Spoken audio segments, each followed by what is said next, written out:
When it comes to politics, nothing amazes me anymore. I look around and I'm like, these are the people in charge? I mean, this really can't be happening where you have petty squabbles that turn into something huge, people biting at each other. And you go, these are the people that are in charge. And to get what they want, they dodge the laws, and what's a law for you is not a law for them. And you're just like, you've got to be kidding me. This can't really be what set all of this up. I mean, these can't be the people in charge. And oh, hold on a second. Actually, I'm not talking about 2025. I'm actually talking about something that happened 220 years ago, where all of this was very true. Imagine with me for just a second, if you will, that the sitting vice president of the United States challenges the former Secretary of Treasury to a duel. Like, you'd be like, that didn't happen. Oh, yes, it did. You see, when Aaron Burr, the sitting vice president at the time, challenged Alexander Hamilton, the former Secretary of Treasury, to a duel, Aaron Burr didn't like the things that Alexander Hamilton was saying to him and about him and writing about him. And at a dinner party once, he had enough and he challenged him to a duel. I mean, just to kind of put that in perspective, that would be like here today in 2025, where J.D. Vance would challenge, we'll take the current Secretary of Treasury, Scott Bessent, to a duel and then shoot him to death. Like, that's what the equivalent would be. So when you think about that, you look around and you're like, okay, mean tweets really don't add up to much anymore. I mean, that's the way these things were handled. So it makes today's political landscape look mild at best. But anyway, what led up to this outlandish event where Aaron Burr and Alexander Hamilton draw pistols on one another? And again, it was because Alexander Hamilton had insulted Aaron Burr, and he decided that's the way to handle it. So what they do is they leave New York and they go to Weehawken, New Jersey. And this is where they're dodging the laws, because the laws against dueling, even though it was still illegal, it was a little more lax for that type of behavior in Jersey. So they dodge the rules and they head over to Jersey and they draw pistols on each other on July 11th, 1804. And it's there that Aaron Burr shoots Alexander Hamilton to death. Well, actually, the next day, Alexander Hamilton died. Wow. Wow. Like, just kind of blows your mind. But Burr wasn't done.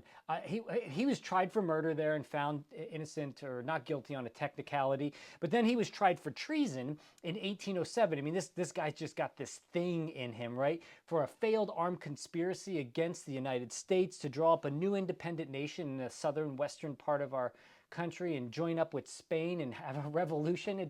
It's incredible. Then he goes and tries to get Napoleon to help him take over Florida.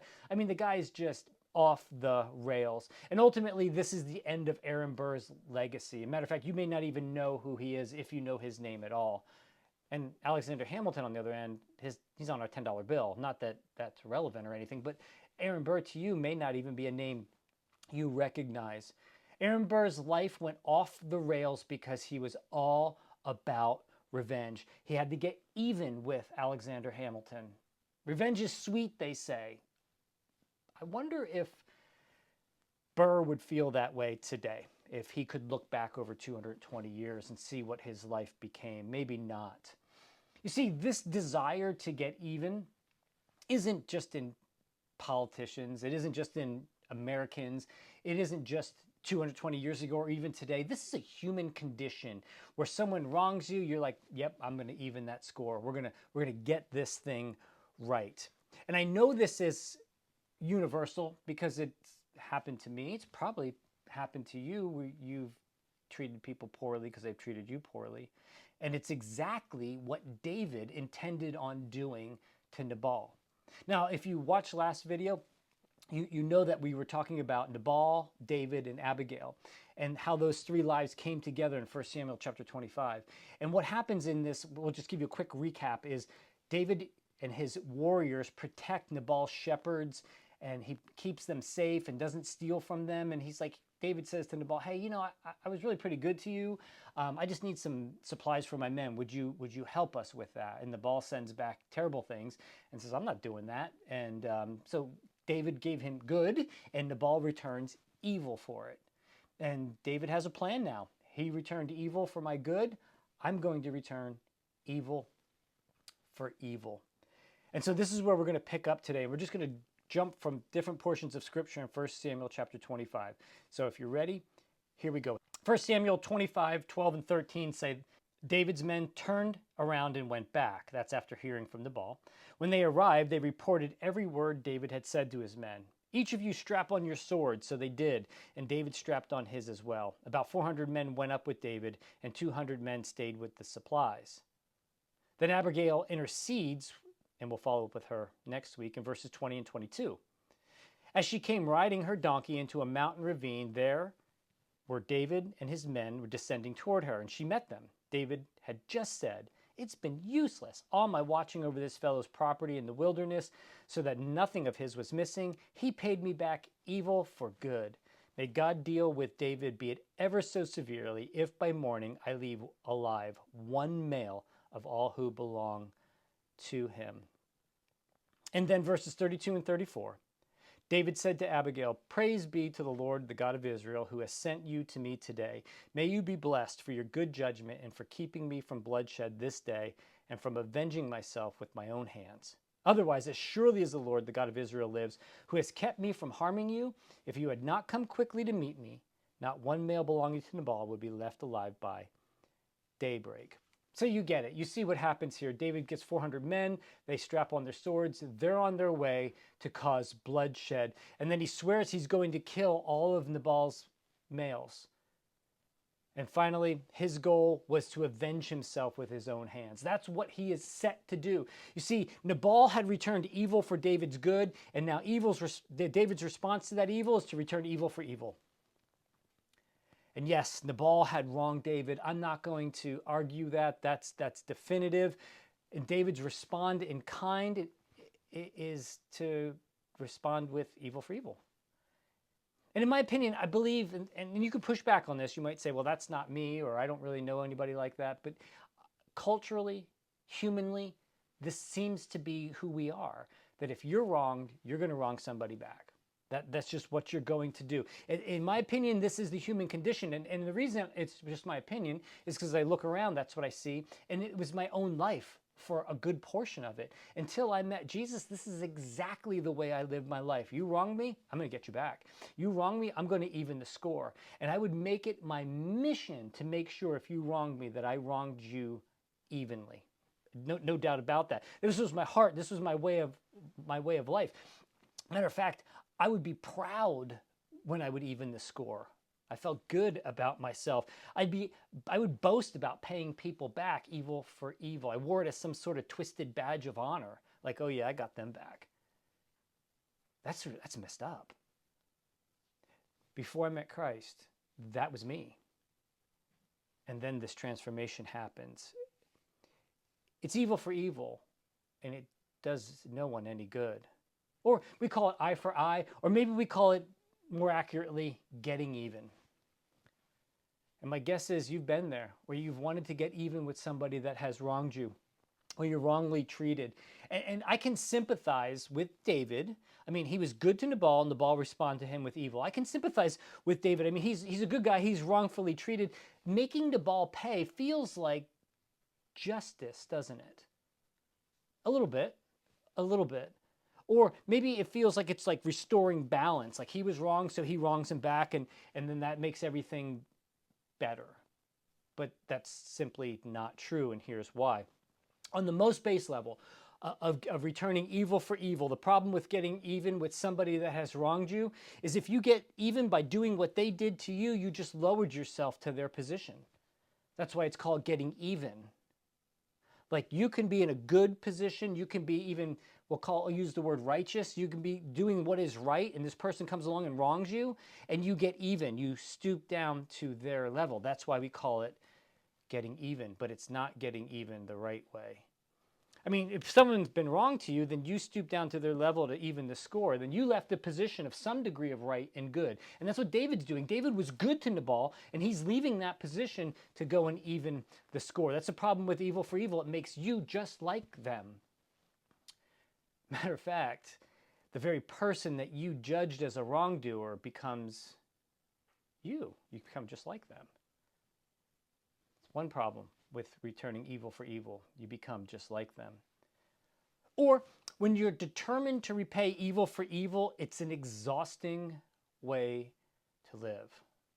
I'm telling you that from experience. It takes a tremendous amount of mental, emotional energy to maintain that destructive mindset. It's another reason it's of no value to repay evil for evil.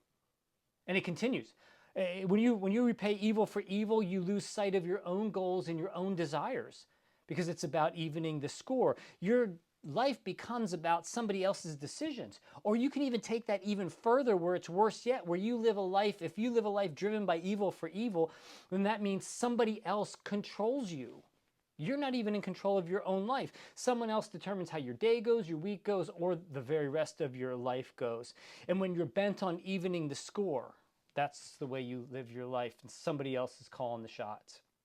Look, and you reason, and I use this term loosely, but like when we start living that way and thinking that way, then we reason, well, I can't move on until they feel my pain. That's kind of like making it right somehow. But in reality, what that means is when you're wronged, you quickly step down into their world. You're consumed by revenge on some sort of twisted justice, and another person runs your life. That doesn't sound like making them feel your pain. That sounds like just making your life worse. And that's right where David was, and that's where Aaron Burr lived his life. Evil for evil. Now, you probably have never strapped on a sword bent on murdering somebody. I would hope not. Or you've probably never drew a pistol and had a duel with somebody. But in real life, it looks more like when you're 7 and your sister breaks your favorite toy, so you go rip the head off a Barbie doll. Just saying. I don't know. Or that's evil for evil. I mean, as simplistic as it may sound, that's exactly what that is. Or I saw a video the other day of a woman smashing her boyfriend's Jeep with a baseball bat because he cheated on her. Okay, that's evil for evil. He was wrong. She responded in evil. Now she has a criminal record. It doesn't work that well.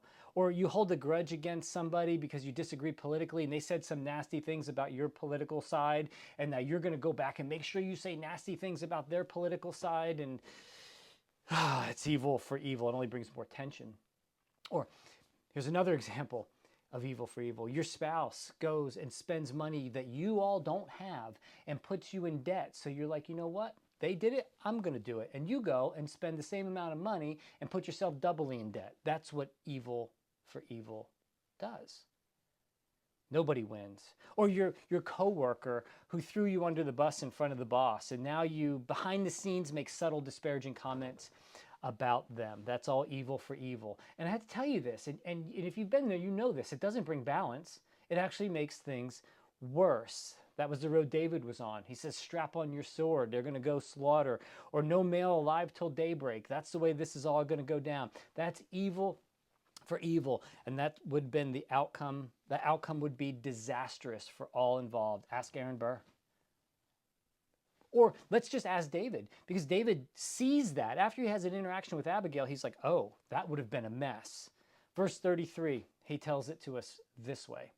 May you be blessed for your good judgment in keeping me from bloodshed this day and from avenging myself with my own hands.